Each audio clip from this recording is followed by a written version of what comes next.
तो मेरे स्कूलों आप लोग बिल्कुल बेहतर होंगे जी। और आपने सॉरी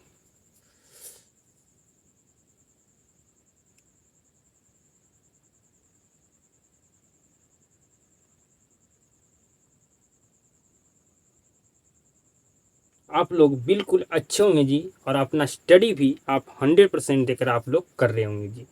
आज की क्लास में आपका मेरे स्कूलों चैप्टर नंबर आपका सेकंड आपका शुरू होने वाला है जी, केमिस्ट्री का जी। ठीक है, तो मेरे स्कूलों आपको स्वागत है जी। ये आपका चैप्टर नंबर सेकंड का पहला क्लास में जी। तो आप बिल्कुल शुरू से अंत तक क्लास में बने रहिएगा मेरे स्कूलों, आपको सभी चीज़ समझ में आएगा जी। ठीक है, आपको ध्यान से जो मैं आपको पढ़ाऊंगा उसको सुनना है, समझना है, आपको कोई भी दिक्कत नहीं होगा समझने में जी। अब मेरे स्कूलों आपका जो केमिस्ट्री का सेकंड चैप्टर है मेरे स्कूलों, इसका नाम है अम्ल, भस्म तथा लवण। ठीक है जी, तो आज की क्लास में मेरे स्कूलों हम प्रॉपर अम्ल के बारे में पढ़ेंगे जी। ठीक है, पूरा मैं अम्ल के बारे में आज की क्लास में पढ़ा दूंगा मेरे स्कूलों। ठीक है जी, ये सिंपल से समझिए कि आज की क्लास में हम अम्ल के बारे में सब कुछ जान जाएंगे। ठीक है, समझिए मेरी बात को जी, बिल्कुल आप समझ रहे होंगे जी। जिसको मेरे स्कूलों अंग्रेजी में कहते हैं एसिड, बेस एंड साल्ट।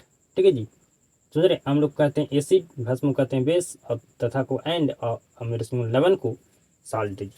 ठीक है, अब मेरे स्कूलों आपका ये चैप्टर को हम समाप्त करेंगे आपका 4 से 5 क्लास में जी। कितने क्लास में जी? तो 4 से 5 क्लास में आपका ये चैप्टर क्या जाएगा जी, कंप्लीट हो जाएगा मेरे स्कूलों। समझ रहे हैं, मैं इस चैप्टर को आपको पिछले साल भी मैं पढ़ाया था जी। ठीक है, तीसरा नंबर चैप्टर आपको नहीं पढ़ाए थे केमिस्ट्री के मेरे स्कूल में, मतलब कुछ दिक्कत हो गया था जिसकी वजह से मैं आपको केमिस्ट्री का 2 चैप्टर ही आपको पढ़ाए थे। ठीक है मेरे स्कूल, तो बहुत जल्द मैं साइंस समाप्त करने का हमारा मेरे स्कूल टारगेट है, फिर उसके बाद मैथ हम पढ़ाऊँगा। ठीक है, तो ज़्यादा मैं समय आपको मेरे स्कूल हम बर्बाद नहीं करते हैं और सीधे हम अपने मुद्दे पर आते हैं जी। समझिएगा मेरे स्कूल। ठीक है जी, आपका चैप्टर का नाम है क्या है मेरे स्कूल, आप समझ गए जी। ये आपका केमिस्ट्री कौन सा चैप्टर है जी, आप ये भी समझ गए जी। समझिए मेरी बात को जी, बिल्कुल समझ गए जी।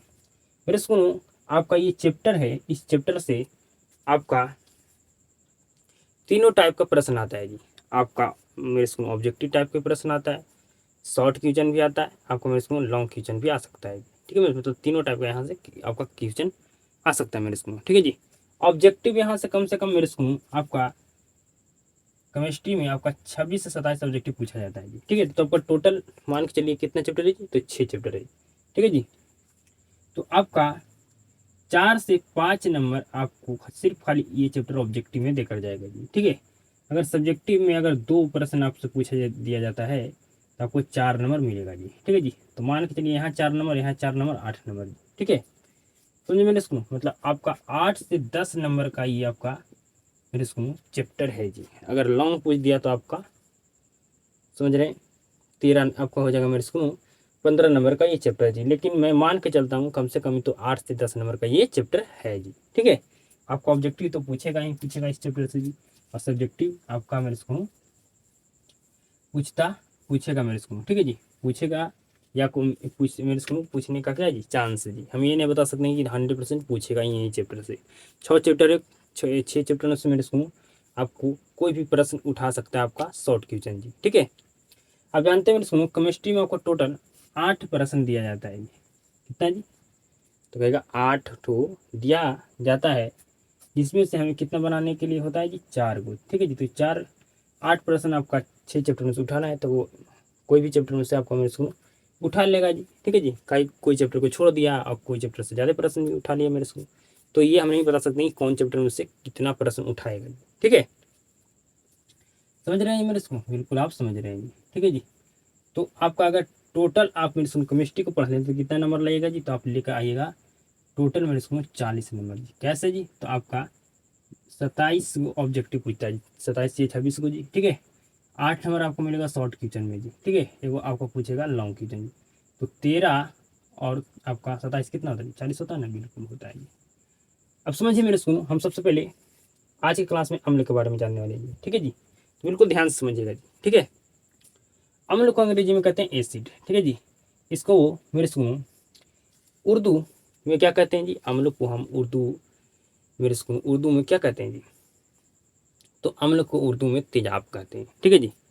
अगर आपसे कोई अगर पूछ ले कि बताओ अम्ल को उर्दू में क्या कहते हैं, तो क्या कहते हैं, तेजाब कहते हैं, ठीक है जी। तो आपको छोटी से छोटी चीज़ को आपको सीखते रहना मेरे सुनो, ठीक है। समझिए मेरे सुनो अम्ल, ठीक है जी। जो अम्ल ये शब्द है मेरे सुनो, इसकी उत्पत्ति मेरे सुनो कैसे हुई है, आपको मेरे सुनो जो अम्ल शब्द है ये किस भाषा के शब्द से इसका उत्पत्ति हुआ है मेरे सुनो, आप जानिए, ठीक है जी। तो जो अम्ल आपका जो शब्द है मेरे सुनो, ठीक है जी, जो आपका लेटिन भाषा के आपका एक शब्द है मेरे सुनो, जिसका नाम है क्या जी, तो नाम है एसिड, से इसका हुआ है उत्पत्ति जी, ठीक है जी। तो अम्ल शब्द की उत्पत्ति आपका लेटिन भाषा के शब्द एसिड से हुआ है जी, जिसका अर्थ खट्टा होता है जी, ठीक है मेरे सुनो। जिसका अर्थ क्या होता है जी, आपसे पूछा जाए कि अम्ल स्वाद में क्या होता है, तो कहेगा खट्टा होता है, ठीक है जी। अगर समझिए मेरे सुनो, हम अब अम्ल की परिभाषा को बताने वाले हैं जी। जो हम अम्ल की परिभाषा बताएंगे वे हम गुण के आधार पर बताएंगे जी। किसके आधार पर मेरे सुनो, तो जो हम अम्ल की परिभाषा बताने वाले हैं, जो गुण के आधार पर बताने वाले हैं जी, ठीक है जी। तो अगर अम्ल की परिभाषा आपसे पूछा जाए तो क्या बताइएगा मेरे सुनो, तो कहिएगा बिल्कुल सिंपल सा बात है, ठीक है जी। अम्ल की परिभाषा बताना, अम्ल वह पदार्थ है जो स्वाद में खट्टा होता है, सिंपल सा बात है मेरे सुनो। या आप ये भी लिख सकते हैं कि वैसा पदार्थ जो स्वाद में खट्टा हो अम्ल कहलाते हैं। कोई भी पदार्थ हो स्वाद में खट्टा हो मेरे सुनो, आपको क्या होते हैं, अम्ल होते हैं, ठीक है जी। मेरे सुनो अम्ल का दूसरा परिभाषा मेरे सुनो याद कीजिए जी, ठीक है जी। ये मानिए तीसरा जी, एक ठो तो यहाँ पर लिखा, एक ठो तो मैं अपने मुंह से बोल दिया मेरे सुनो, और ये तीसरा जी मेरे सुनो। एक वैज्ञानिक थे जिसका नाम था आर्हेनियस, ठीक है जी। उसने कहा कि अम्ल वह पदार्थ है जो जल में घुलकर H+ आयन देता है, ठीक है मेरे सुनो। तो आपका आर्हेनियस वैज्ञानिक थे मेरे सुनो, ठीक है जी। उसने क्या कहा कि अम्ल वह पदार्थ है जो जल में घुलकर H+ आयन देते हैं जी। तो आपका मेरे सुनो आर्हेनियस के अनुसार, आपका मेरे सुनो दूसरा परिभाषा है आर्हेनियस के अनुसार अम्ल वह पदार्थ है जो जल में घुलकर H+ आयन देता है जी, ठीक है जी। समझ गए। तो एक मेरे सुनो वैज्ञानिक ने बताया मेरे सुनो कि जो अम्ल वह पदार्थ है जो जल में घुलकर H+ आयन देता है जी। तो दूसरा आपका परिभाषा हो गया आर्हेनियस के अनुसार जी, ठीक है। समझ गए मेरे सुनो। मेरे सुनो जो आपका एक वैज्ञानिक थे आर्हेनियस, जिसने बताया कि अम्ल वह पदार्थ है जो जल में घुलकर H+ आयन देते हैं जी, ठीक है जी। तो ये आपका मेरे सुनो आर्हेनियस में जो बताया, जो ये आपका क्या होगा जी, अम्ल का दूसरा परिभाषा हो गया, ठीक है।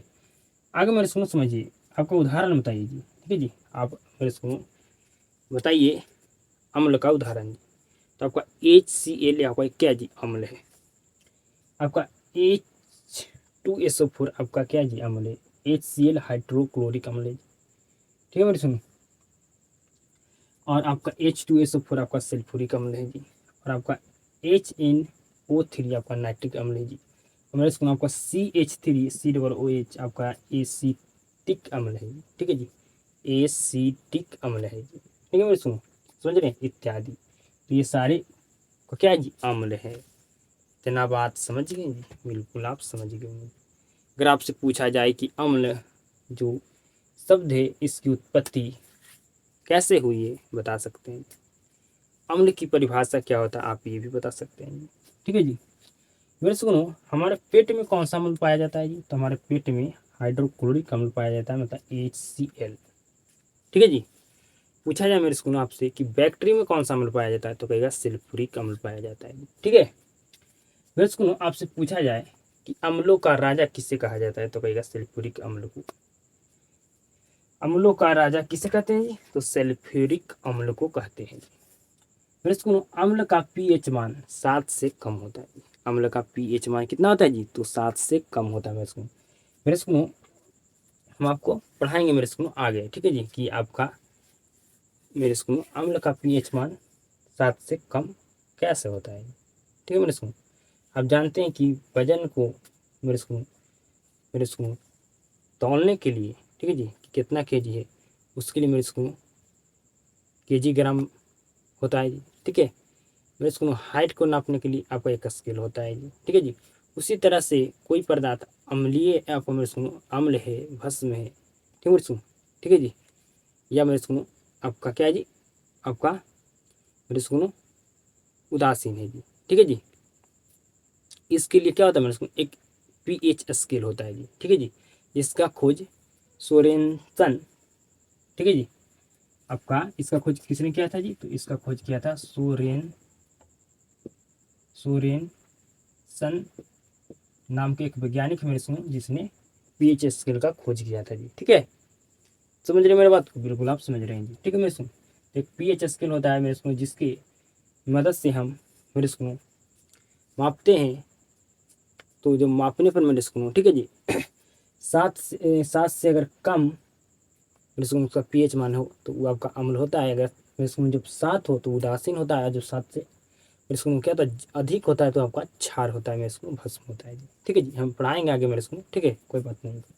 अब मेरे स्कूल आप बिल्कुल 100% समझ गए होंगे जी। ठीक है जी, अब आपको समझना है अम्ल के गुण। अब आपको अम्ल के गुण को समझना है जी। ठीक है, अम्ल के गुण को आपको समझना है। अगर आपसे पूछा जाए मेरे स्कूल अम्ल के गुण को लिखिए, तो क्या अम्ल के आप गुण लिख सकते हैं जी, तो कहिएगा अभी तो मैं नहीं लिख सकता हूँ, लेकिन आप पढ़ाइएगा तो हम लिख सकते हैं। ठीक है, तो नंबर 1 अम्ल का पहला गुण है मेरे सुनो, यह स्वाद में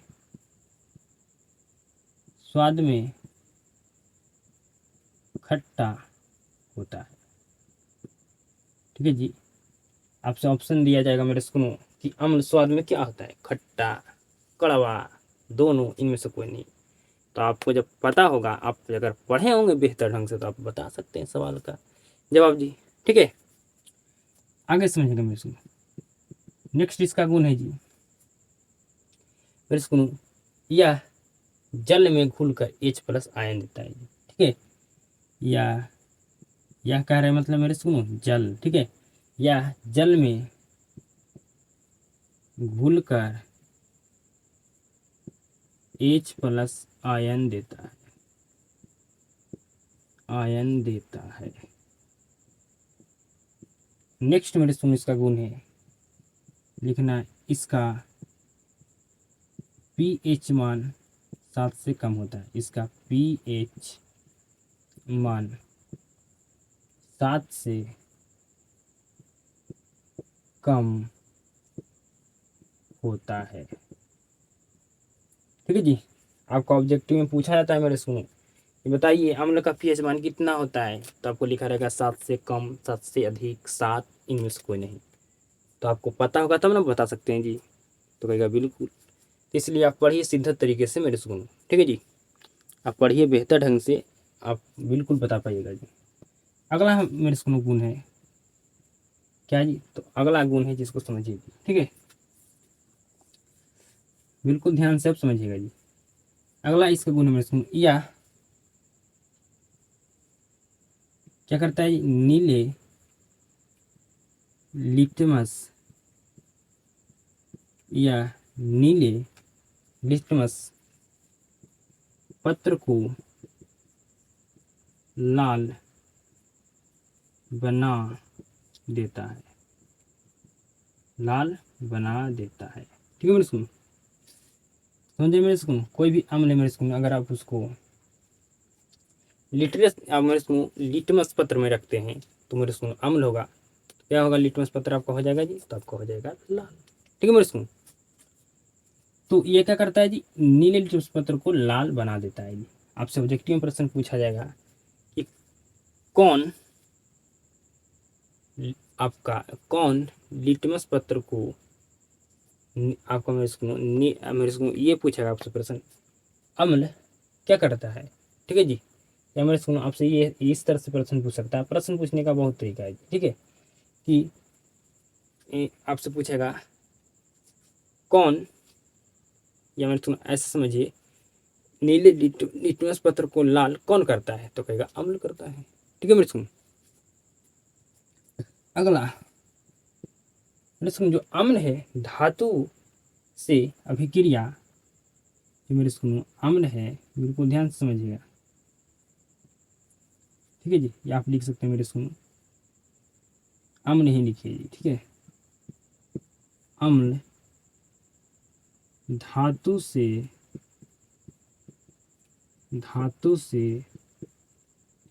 अभिक्रिया, धातु से अभिक्रिया कर, ठीक है जी। जो अम्ल है मेरे स्कूल धातु से अभिक्रिया कर हाइड्रोजन, मेरे स्कूल हाइड्रोजन गैस मुक्त करता है। हाइड्रोजन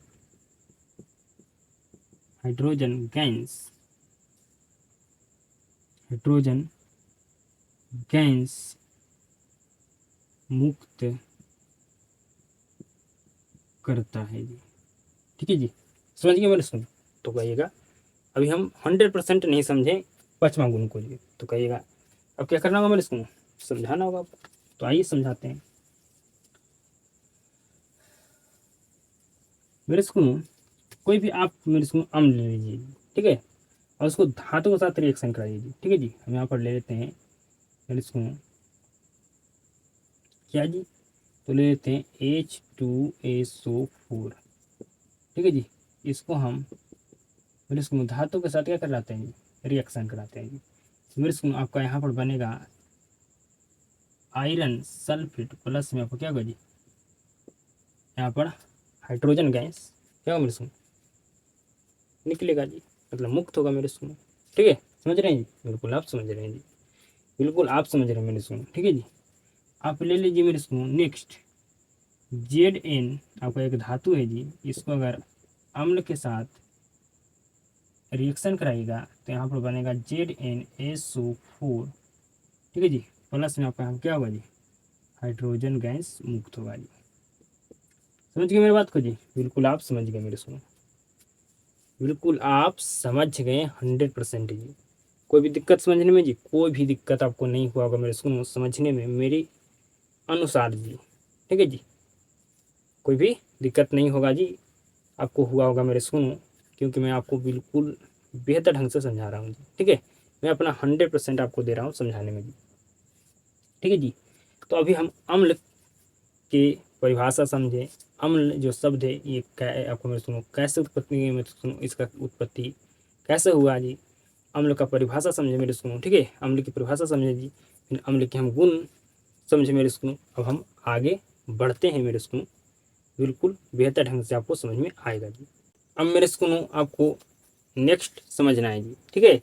नेक्स्ट मेरे सुनो आपको लिखा हुआ बोर्ड पर जी एक मेरे सुनो ये सही पदार्थ है जी, ठीक है। यहाँ पर सही पदार्थ में सुनो और ये साइड लिखा हुआ उनमें पाए जाने वाले अम्ल, ठीक है। ये जो लिखा हुआ मेरे सुनो ये सही पदार्थ, इसमें कौन कौन अम्ल मेरे सुनो कौन सा अम्ल पाया जाता है मेरे सुनो, ठीक है। मेरे सुनो आपका एग्जाम में सवाल यहाँ से बनता है जी, ठीक है। तो बिल्कुल ध्यान से समझिएगा मेरे सुनो। और यहाँ पर आपको 10 पदार्थ लिखा हुआ मेरे सुनो 10, ये 10 पदार्थ में कौन सा अम्ल पाया जाता है मेरे सुनो, आप ये भी याद कर लीजिएगा जी, ठीक है। मैं आपको याद करा दूंगा क्लास में ही जी, समझिए मेरे सुनो। पहला है नींबू या संतरा में कौन सा अम्ल होता है जी, तो कहिएगा सिट्रिक अम्ल होता है, ठीक है जी। आपका यहाँ पर लिखा हुआ है आपको मेरे सुनो संतरा, ठीक है जी। तो आपका सा से संतरा, सा से आपको मेरे सुन क्या होता है सिट्रिक अम्ल जी, ठीक है मेरे सुन। तो नींबू संतरा में आपका सिट्रिक अम्ल होता है, सिर्फ आपको ये याद आपको रखना है जी, बाकी मैं आगे ट्रिक से सब आपको याद करा दूंगा जी। फिर सुनो टमाटर, ठीक है, टमाटर में ऑक्जेलिक अम्ल होता है, ठीक है। फिर सुनो सेब, सेब में आपका मौलिक या मेलिक अम्ल होता है जी, लिखा रहता है कहीं कहीं, ठीक है जी। इटली में आपका होता है आपका मेरे सुनो टार्टरिक अम्ल जी, ठीक है। सिरका में आपका होता है मेरे सुनो एसिटिक अम्ल जी, ठीक है। मेरे सुनो आपका पेट या मांस में आपका होता है हाइड्रोक्लोरिक अम्ल जी।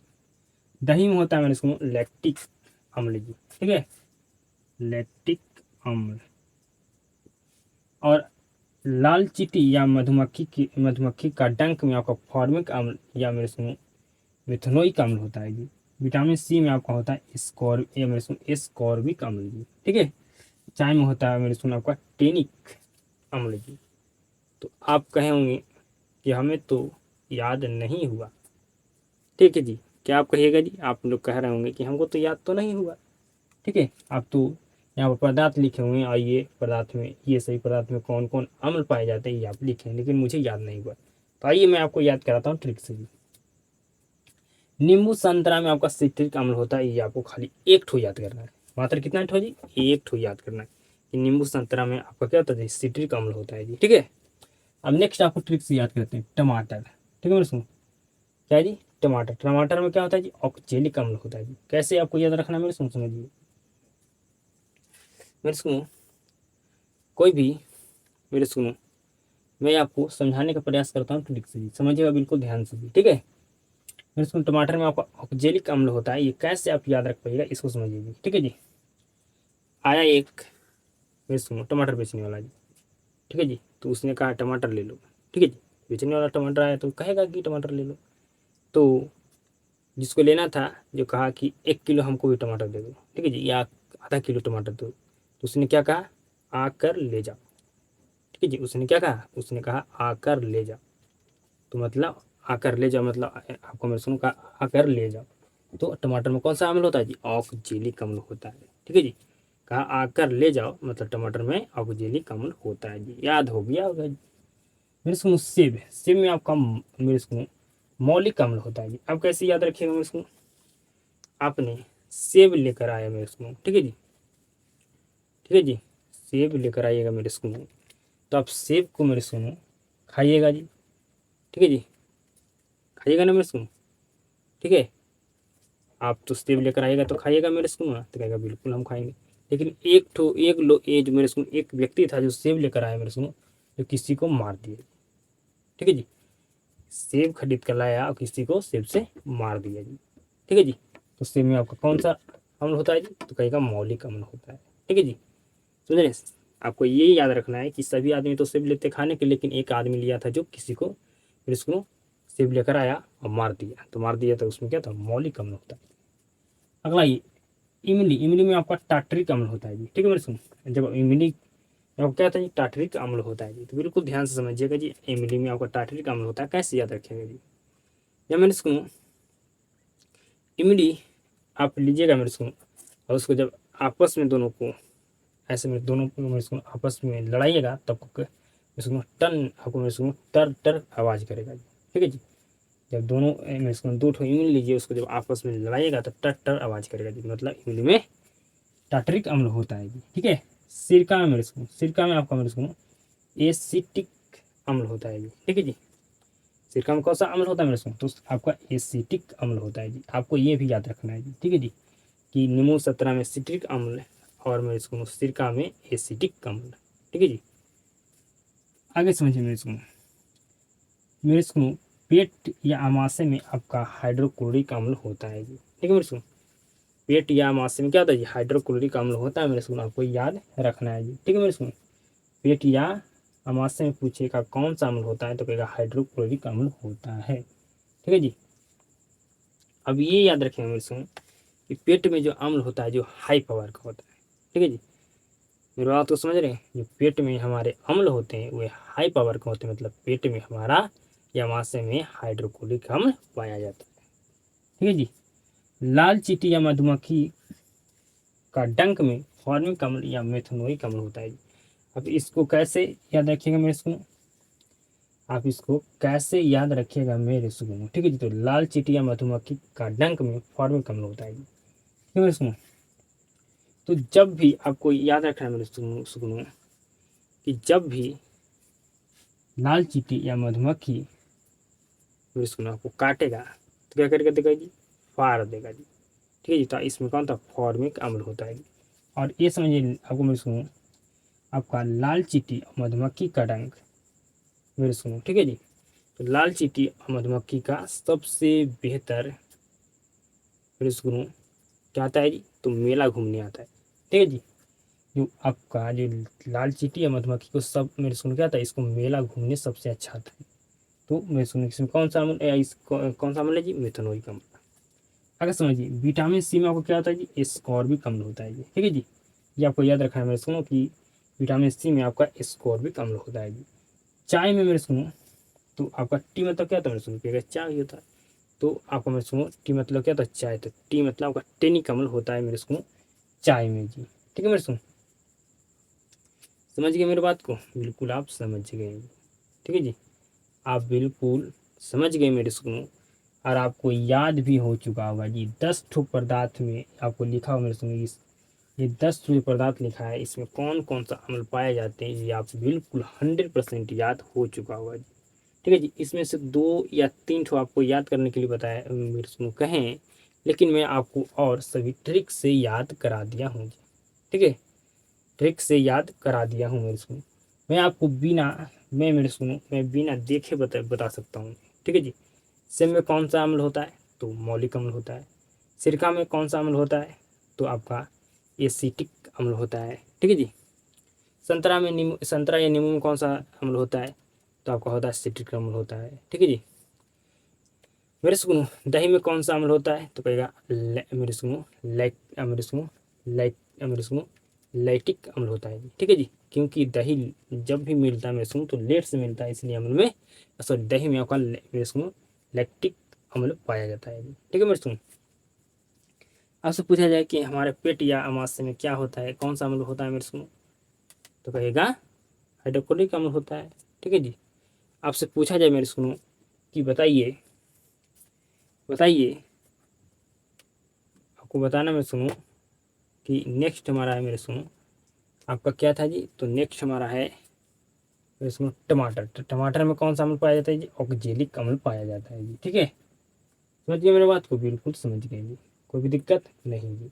100% आपको समझ में आपको मेरे सुनो बिल्कुल आपको याद हो चुका होगा जी। ठीक है, 100% आप ये याद कर लिए होंगे मेरे सुनो इस सभी पदार्थ में कौन से अम्ल पाए जाते हैं जी। अब मेरे सुनो हम आगे बढ़ते हैं जी।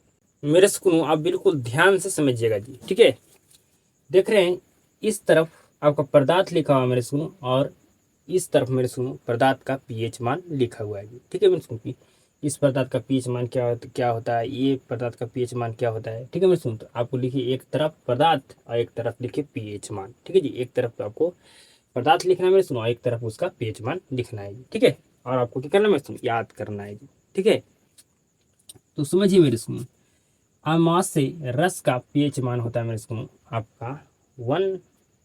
ठीक है मेरे सुनो, समझ रहे मेरी बात को जी, क्या मेरी बात को समझ रहे हैं, तो कहेगा बिल्कुल हम 100% समझ रहे हैं जी। ठीक है मेरे सुनो, अमाशय रस या मैं सुनो यहाँ पर लिख सकते हैं HCl। ठीक है मेरे सुनो, का भी पीएच मान क्या होता है जी, तो 1.0 होता है जी।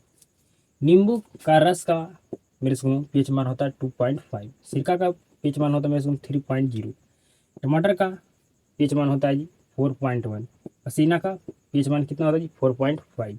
अम्लीय वर्षा का 5.6। पेशाब का 6.0।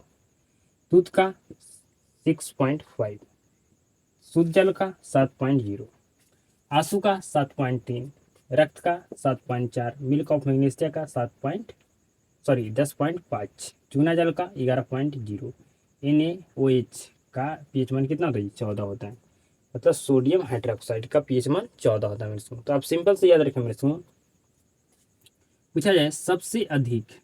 ठीक है जी, सबसे पहले मेरे सुनो ये समझिए सबसे कम किसका पीएच मान होता है जी, सबसे कम पीएच मान होता है किसका जी, तो कहेगा मेरे सुनो अमाशय रस का जी। ठीक है जी, समझ मेरे सुनो, अमाशय रस का होता है मेरे सुनो। ठीक है मेरे सुनो, समझ रहे हैं। और सबसे मेरे सुनो अधिक पीएच मान किसका होता है जी, सबसे अधिक पीएच मान होता है किसका जी, तो कहिएगा मेरे सुनो NaCl का। और सबसे कम पीएच मान होता है जी अमाशय रस का। ठीक है जी, इसका होता है जी अमाशय रस का होता है जी। ठीक है मेरे सुनो, अब मेरे सुनो ये मैं तो लिखा हूँ यहाँ पर मेरे सुनो, क्या आपको सारे का पदार्थ का पीएच मान आपको याद करना है मेरे सुनो, तो कहिएगा नहीं। मैं आपको इसमें से कुछ इंपॉर्टेंट बताता हूँ मेरे सुनो, उस पदार्थ का ही आपको पीएच मान याद रखना है। नंबर 1 इंपॉर्टेंट मेरे सुनो अमाशय रस का पीएच मान कितना होता है ये। ठीक है, या मेरे सुनो मैं यहाँ पर लिख सकते हैं हाइड्रोक्लोरिक अम्ल। ठीक है जी, HCl जो हमारे इसको अमाशय में क्या होता है जी, या मेरे सुनो क्या होता है जी पेट में पाया जाता है जी। मेरे को यहाँ पर इंपॉर्टेंट अगला है अम्लीय वर्षा, सॉरी अम्लीय वर्षा जी। ठीक है जी। तो आप इसको कैसे, इसका पेज मान याद रखिएगा मेरे सुनो, आपको याद रखना है कि अम्लीय वर्षा का एक मेरे सुनो कब होगा, जब 5 से 6 बार वर्षा होगा ना, तभी अम्लीय वर्षा होगा जी। ठीक है, 5 से अगर 6 बार वर्षा हो गया तो अम्लीय वर्षा होगा। तो अम्लीय वर्षा का पेज मान 5.6 होता है। अगला है दूध। तो मेरे सुनो जानते हैं दूध 65 रुपये किलो है, तो दूध का पेज मान 6.5 होता है। अगला मेरे सुनो शुद्ध जल। शुद्ध जल क्या होता है मेरे सुनो, बिल्कुल साफ होता है, मतलब 7.0 इसका पेज मान होगा। रक्त, मेरे सुनो रक्त का पेज मान आपको याद रखना मेरे सुनो इम्पॉर्टेंट है। तो इसका मेरे सुनो हम पेज मान कैसे याद रख पाएंगे जी, ऐसे रखना है कि जब 7 बार मारते हैं तो 4 बार क्या होता है जी, रक्त गिरता है जी। ठीक है, तो 7.4 हो गया इसका पेज मान जी। मिल्क ऑफ मैग्नीशिया का पेज मान कैसे याद रखेंगे मेरे सुनो, 10.5 होता है। मिल्क मतलब क्या होता है जी, तो कहिएगा दूध होता है। ठीक है सुनो, तो मेरे सुनो मिल्क मतलब क्या था, दूध। कोई लड़का दूध 10.5 गिलास क्या करता है मेरे सुनो, मापता है। ठीक है जी। तो मिल्क ऑफ मैग्नीशिया का पीएच मान 10.5 हो गया। चूना जल का पीएच मान कितना होगा जी, तो मेरे सुनो ये आपको इंपॉर्टेंट 11.0 होगा जी। ठीक है मेरे सुनो, आपको मेरे सुनो याद रखना है कि मेरे सुनो चूना चूना मैं सुनूँ, आपको याद रखना है सिंपल में सुनूँ, चूना जल का पीएच मान 11.0 होता है जी। ये आपको याद रखना है जी। ठीक है, समझ में सुन, तो ये आपका इंपॉर्टेंट था जी। ठीक है मेरे सुनो, तो जो जो हमें आपको पदार्थ का पीएच मान आपको बताएं कि इंपॉर्टेंट है, उसको याद आपको रखना है मेरे सुनो। याद कब को क्या करना है मेरे सुनो, रखना है जी। ठीक है, तो आप बिल्कुल भली भांति समझ गए होंगे मेरे सुनो। ठीक है जी, बिल्कुल भली भांति आप समझ गए होंगे जी। मुझे फिर से क्लास रिकॉर्ड करना पड़ रहा है मेरे सुनो, क्लास एक बार रिकॉर्ड कर चुके थे तो रिकॉर्ड नहीं हो पाया जी, तो फिर से हमें दोबारा मेहनत करके रिकॉर्ड करना पड़ रहा है जी। तो मेरे सुनो अब हम आगे बढ़ते हैं जी, अब हम आगे बढ़ते हैं। अब समझिएगा बिल्कुल ध्यान से जी, अब हम क्या मेरे सुनो आगे बढ़ने वाले हैं जी। ठीक है, तो बिल्कुल ध्यान से समझिएगा जी, बिल्कुल ध्यान से समझिएगा, आपको समझ में आएगा जी। मेरे सुनो अब हम पढ़ने वाले हैं अम्ल के प्रकार जी। क्या पढ़ने वाले हैं जी, तो अम्ल के प्रकार, बिल्कुल ध्यान से समझिएगा। अम्ल के प्रकार। ठीक है मेरे सुनो, अम्ल के प्रकार, तो अम्ल को प्रकार को मेरे सुनो हम 2 तरह से बांटेंगे। ठीक है, बिल्कुल ध्यान से समझिएगा, 2 तरह से बांटेंगे। कितना तरह से जी, 2 तरह से बांटेंगे। ठीक है जी, पहला बांटेंगे शक्ति के आधार पर।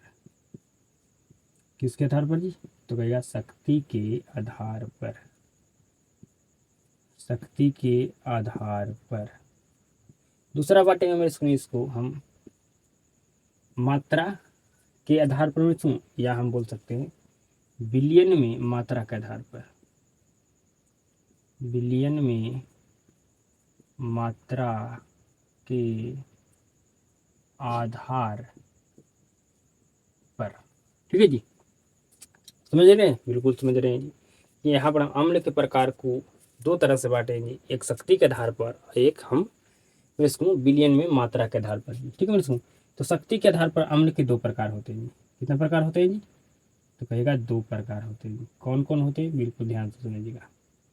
पहला होता है प्रबल अम्ल, ठीक है जी, और दूसरा होता है मेरे इसको दुर्बल अम्ल। ठीक है, बिलियन में मात्रा के आधार पर भी अम्ल के कितने प्रकार होते हैं, 2 प्रकार होते हैं जी। ठीक है, कौन कौन होते हैं, बिल्कुल ध्यान से समझिएगा जी। एक होता है सांद्र अम्ल, एक होता है तनु अम्ल जी। ठीक है मेरे सुनो, तनु अम्ल जी। तो मेरे सुनो मैं आपको यहाँ पर कुछ पॉइंट पहले ही लिखा देता हूँ जी। ठीक है, तो मेरे सुनो आपको, मेरे सुनो कार्बन क्या करता है जी, पहले ही आपको एक 2 मेरे सुनो यहाँ पर हम 2 पॉइंट लिखा रहे हैं। ठीक है जी, कार्बन अम्ल को क्या करता है मेरे सुनो, कार्बन है जो अम्ल को दुर्बल बनाता है जी। ठीक है, कार्बन जो है मेरे सुनो सॉरी, कार्बन यहाँ पर लिख देना मेरे सुनो, अम्ल को क्या करता है जी, दुर्बल बनाता है जी। कार्बन क्या मेरे सुनो अम्ल को दुर्बल बनाता है जी। आपको हम आगे समझ में आपको आएगा जी। ठीक है, मेरे सुनो नेक्स्ट पॉइंट, मेरे सुनो जिस अम्ल में कार्बन हो उसे हम क्या कहते हैं जी, तो कहते हैं कार्बोनिक अम्ल कहा जाता है जी। ठीक है मेरे सुनो, तो जिस अम्ल में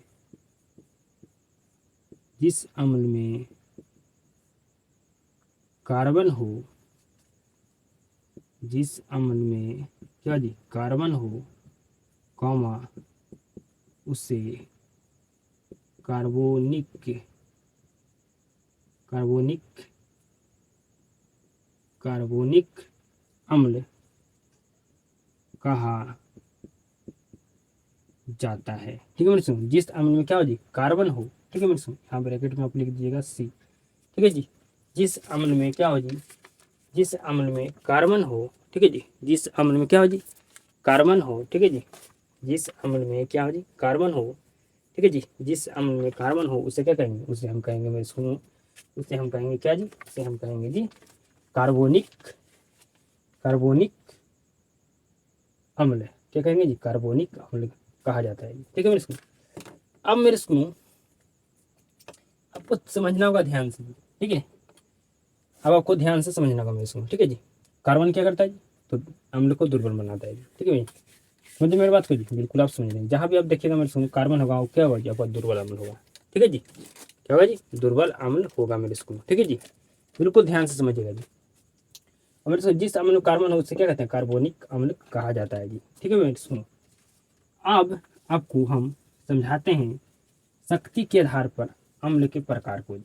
ठीक है जी, तो शक्ति के आधार पर अम्ल के कितने प्रकार होते हैं, दो प्रकार होते हैं, एक प्रबल अम्ल और दूसरा दुर्बल अम्ल। अब समझिएगा मेरे समूह प्रबल अम्ल, ठीक है जी, प्रबल अम्ल के बारे में आप समझिएगा मेरे समूह। तो आपको प्रबल अम्ल को आपको समझना है, ठीक है मेरे समूह। तो वैसा अम्ल, ठीक है जी, वैसा मेरे समूह वैसा अम्ल, वैसा अम्ल जो जल में जल में वैसा अम्ल जो जल में मेरे समूह पूरी तरह से पूरी तरह से पूरी तरह से घुलकर H+ आयन, बिल्कुल ध्यान से समझिएगा जी, बिल्कुल ध्यान से आपको समझना होगा जी। वैसा अम्ल जो जल में पूरी तरह से घुलकर H+ आयन अधिक मात्रा में अधिक अधिक मात्रा में देता है, कॉमा उसे क्या कहेंगे, कॉमा उसे हम प्रबल अम्ल कहते हैं। कॉमा उसे क्या कहते हैं जी प्रबल अम्ल कहते हैं। ठीक है जी, कॉमा उसे क्या कहते हैं, उसे हम प्रबल अम्ल कहते हैं। उसे क्या कहते हैं जी प्रबल अम्ल कहते हैं। अब इसका उदाहरण समझिए, ठीक है, अब इसको मेरे को क्या करना है, अभी मैं इसको मेरे को प्रबल अम्ल का हम उदाहरण देने वाले हैं। ठीक है जी, प्रबल अम्ल का उदाहरण देने वाले हैं। तो प्रबल अम्ल का उदाहरण मेरे को यहाँ पर लिखता हूँ। ठीक है जी, प्रबल अम्ल का उदाहरण बताइए मेरे सुनो, प्रबल अम्ल का उदाहरण। तो पहला है HCl H2SO4 HNO3 इत्यादि इत्यादि, ये सभी किसका उदाहरण मैंने सुन चुका प्रबल अम्ल का जी। ठीक है मेरे सुन, ये सर मेरे सुनिए आप तीन ठो आप याद रखिए, यही तीनों ठो क्या होता है मेरे सुन आपको प्रबल अम्ल होता है। ठीक है, समझ गए मेरे सुन, बिल्कुल जी। आप ऐसे भी लिख सकते हैं मेरे सुन, वैसा अम्ल जो जल में मेरे सुन जल में, आप यहाँ पर लिख सकते हैं मेरे सुन, जल में पुनः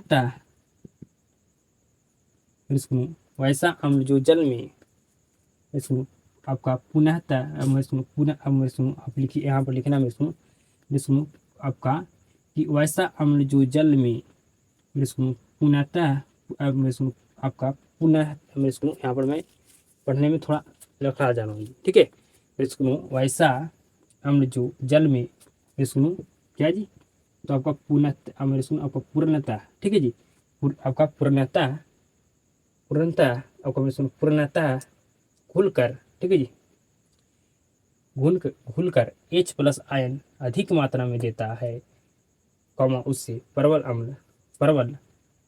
अम्ल कहते हैं। ठीक है मेरे सुनो, ठीक है, आप ऐसे भी लिख सकते हैं मेरे सुनो, यहाँ पे यहाँ पर मेरे सुनो पूर्णतः कहने का मतलब मेरे सुनो पूरी तरह से कुल कर दी। जस्ट मेरे सुनो क्या है, इसका उल्टा आपका दुर्बल अम्ल जी। यहाँ पर मेरे सुनो क्या हो रहा था जी, मेरे सुनो थोड़ा सा चेंज, खाली उल्टा नहीं मेरे सुनो, थोड़ा सा खाली चेंज है जी। ठीक है मेरे सुनो, क्या लिखना है आपको जी, लिखना मेरे सुनो सब यहाँ पर सिर्फ आपको क्या चेंज कर देना है, यहाँ पर जो हम लिखे मेरे सुनो, अब मेरे सुनो पूर्णतः, ठीक है, इसको कर देना क्या जी, अंशतः, ठीक है जी, अंशतः। ठीक है मेरे सुनो, ये क्या हो गया जी, अंशतः। ठीक है मेरे सुनो, और यहाँ पर लिख देना अधिक मात्रा जो लिखे मेरे सुनो, यहाँ पर लिख देना कम, अधिक लिखे तो उसको कम जी। ये आपका हो गया मेरे सुनो किसका जी, तो ये दुर्बल अम्ल मेरे सुनो परिभाषा हो गया जी। ठीक है मेरे सुनो, तो वैसा अम्ल जो जल में अंशतः घुलकर H+ आयन कम मात्रा में देता है, ठीक है जी, देता है, कमा उससे यहाँ पर लिख देना मेरे सुनो दुर्बल अम्ल कहते हैं, या दुर्बल अम्ल कहा जाता है, कमा उससे दुर्बल अम्ल कहा जाता है जी। ठीक है मेरे सुनो, इसका उदाहरण क्या होगा जी, तो समझिए मेरे सुनो, दुर्बल अम्ल का उदाहरण हमारा होगा CH3COOH, मतलब एसिटिक अम्ल जी। ठीक है, नेक्स्ट हमारा है मेरे सुनो H3NO3 जी। ठीक है, NO3 जी, समझिए मेरी बात को जी। ठीक है, जब कहा है H, सुनो यहाँ पर समझिए आपका H2CO3 ये आपका कार्बोनिक अम्ल है जी। ठीक है, H2CO3 क्या जी, आपका कार्बोनिक अम्ल है जी। आपका H3BA3 आपका क्या है जी, तो ये आपका बेरिक अम्ल है जी। ठीक है जी, ये आपका क्या है जी, बेरिक अम्ल इत्यादि। ये आपका मेरे सुनो क्या है जी, तो ये आपका है दुर्बल अम्ल का एग्जाम, आपका मेरे सुनो उदाहरण जी। अब मेरे सुनो दुर्बल अम्ल में देखे होंगे कि हमेशा इसमें क्या होता है जी, C होता है, मतलब कार्बन होता है जी। ठीक है मेरे सुनो, आपको कार्बन देखने के लिए मिलेगा जी। ठीक है मेरे सुनो, तो कार्बन क्या करते हैं, अम्ल को दुर्बल बनाते हैं। ठीक है मेरे सुनो, सिंपल आप समझ मेरे सुनो कि ये जो एग्जाम्पल हम 3 ठो बताएं ये प्रबल है, बाकी कुछ भी देखने के लिए मिले तो समझिए क्या जी, दुर्बल आपका है। ठीक है जी, तो आप समझ गए मेरे सुनो प्रबल अम्ल और दुर्बल अम्ल जी। ठीक है, प्रबल अम्ल और दुर्बल अम्ल आप बिल्कुल समझ गए होंगे मेरे सुनो, कोई भी दिक्कत समझने में आपको नहीं हुआ होगा जी। ठीक है मेरे सुनो, प्रबल अम्ल अगर आप पूछा जाए प्रबल अम्ल क्या है, तो कहिएगा मेरे सुनो जो अम्ल, ठीक है जी, जो अम्ल जल में पूर्णतः घुलकर H+ आयन अधिक मात्रा में देते हैं, कॉमा उसे प्रबल अम्ल कहा जाता है।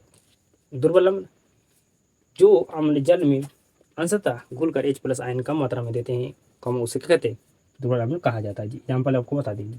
अब मेरे सुनो बिलियन के मेरे सुनो बिलियन में मात्रा के आधार पर आपका अम्ल के 2 प्रकार होते हैं, एक सांद्र अम्ल, एक होता है तरल अम्ल। सांद्र अम्ल किस मेरे सुनो समझिएगा क्या होता है जी, तो जब बिलियन में अम्ल की मात्रा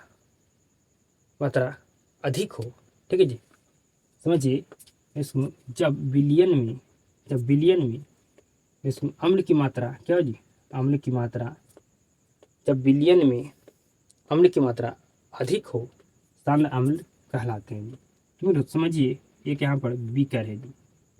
ठीक है जी, एक यहाँ पर बीकर है, क्या है जी, बीकर है, और इसमें मेरे सुनो 2 लीटर क्या है जी, तो 2 लीटर क्या है जी, जल है, और इसमें 5 लीटर क्या है जी, 5 लीटर इसमें अम्ल है जी। ठीक है मेरे सुनो, 5 लीटर अम्ल है जी। तो बताइए मेरे सुनो यहाँ पर H2S4 को हम कहेंगे क्या जी, तो कहेंगे यहाँ पर सांद्र सल्फ्यूरिक सल्फ्यूरिक अम्ल अम्ल। ठीक है जी, समझ गए। यहाँ पर अम्ल की मात्रा क्या है मेरे अधिक है जी, तो यहाँ पर हम H2SO4 को कहेंगे के अंदर सल्फ्यूरिक अम्ल। अब मेरे सुनो यहाँ पर क्या होता है जी, जस्ट इसका उल्टा होता है आपका तनु अम्ल जी। इसमें क्या होगा मेरे सुनो, इसमें अम्ल की मात्रा कम होगा जी। ठीक है मेरे सुनो, जब विलयन में अम्ल की मात्रा कम हो तनु अम्ल कहलाते हैं। ठीक है मेरे सुनो यहाँ पर सिंपल से क्या हो जाएगा जी, यहाँ पर 5 लीटर हो जाएगा जल और 2 लीटर हो जाएगा अम्ल जी। ठीक है मेरे सुनो, तो हम यहाँ पर मेरे सुनो H2SO4 को क्या पढ़ेंगे जी, तो हम पढ़ेंगे तनु सल्फ्यूरिक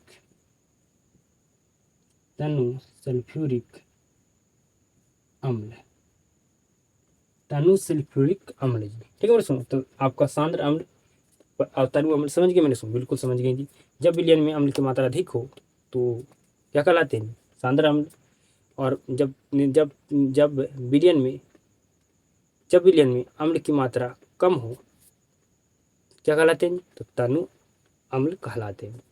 ठीक है मैंने सुनो, तो उम्मीद करता हूँ आपको बिल्कुल 100% समझ में आया होगा जी, कोई भी दिक्कत नहीं हुआ होगा मेरे सुनो आपको समझने में भी। ठीक है, तो हम मेरे सुनो आज के हम क्लास में किसके बारे में जानेंगे, आज की क्लास में हम अम्ल के बारे में बिल्कुल अच्छे तरीक़ा से पढ़े मेरे सुनो, जाने अम्ल के बारे में। ठीक है, तो बताइएगा मेरे सुनो आपको कितना मेरे सुनो अम्ल के बारे में हम आपको समझाएं, जो भी कितना परसेंट आपको 100% में आपको आया है। ठीक है, कमेंट में जरूर बताइएगा। ये कौन बता सकता है मेरे को, जो स्टूडेंट शुरू से अंत तक क्लास को मेरे को देखा हुआ जी। ठीक है मेरे को आज की क्लास को क्या करते हैं, यहीं पर मैं समाप्त करता हूँ जी। ठीक है मेरे को यहाँ पर क्या करने वाले सुनो, आज की क्लास को समाप्त करने वाले मेरे को। क्लास को शुरू से अंत तक देखने के लिए आपको धन्यवाद। अब आप सभी साथ मुलाकात होता है नेक्स्ट क्लास में।